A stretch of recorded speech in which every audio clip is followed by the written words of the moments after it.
Hi everybody. I'm really excited about today's video. I'm going to share with you a Rembrandt painting that tells you everything you'll ever need to know about innovation. The name of that painting is Christ in the Storm on the Sea of Galilee. It was painted by Rembrandt in 1633. The first thing I want you to see about this painting is that it separated 50-50 two parts of the canvas into light and darkness. Another way to say that is order and chaos.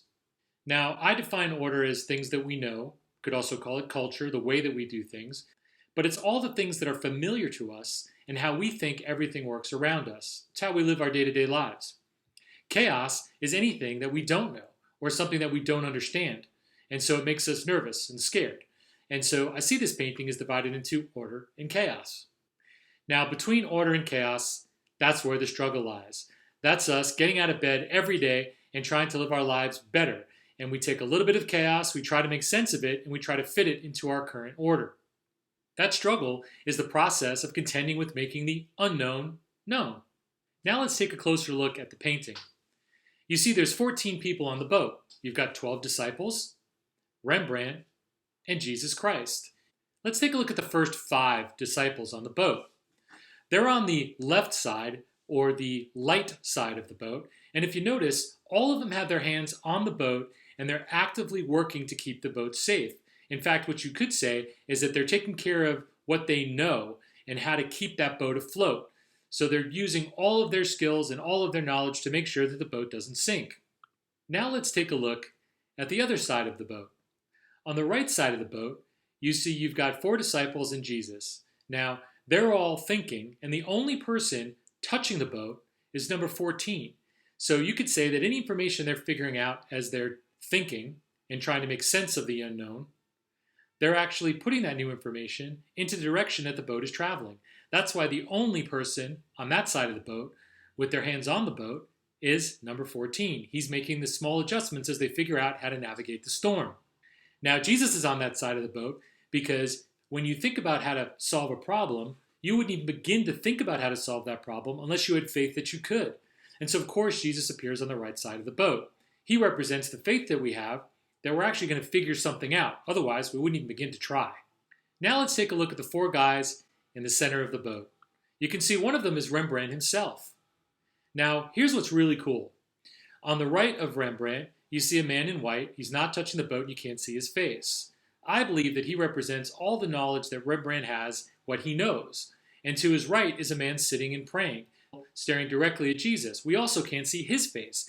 He represents actually trying to figure something out and needing the faith to do that. That's why he's looking at Jesus.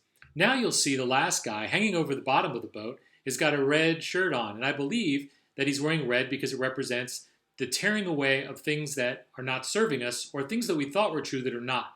So you could say it's him vomiting things that aren't working for him over the side of the boat, either voluntarily or involuntarily. Now this is really an amazing part of this painting. As you can see, Rembrandt painted himself in the center of the boat.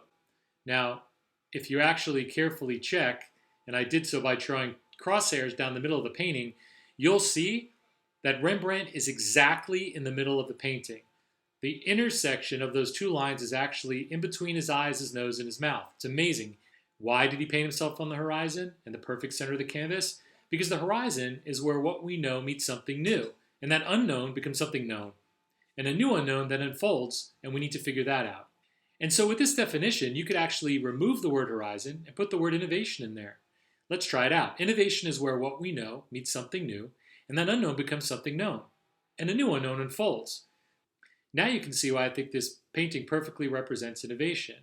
It's the things you know and the things you don't know, and they're bumping up against the future, which is the struggle, is to figure out what things can we take that are unknown, make them known in a way that works well for us. But that also requires us leaving behind information that we don't need or that wasn't serving us. And that takes a lot of awareness, and it's very difficult.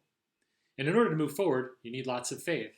This is the perfect painting for me to look at on a daily basis, even if just for 5 minutes, to remind me of all the roles that I need to play, or at least I have to have people playing for me in my life in order to move innovation forward and to come up with some great ideas. Well, that was a brief look at Rembrandt's painting. I hope you liked it. There's so many layers into this painting. I tried to keep the video as short as possible and to get you thinking about innovation in a way that was simple.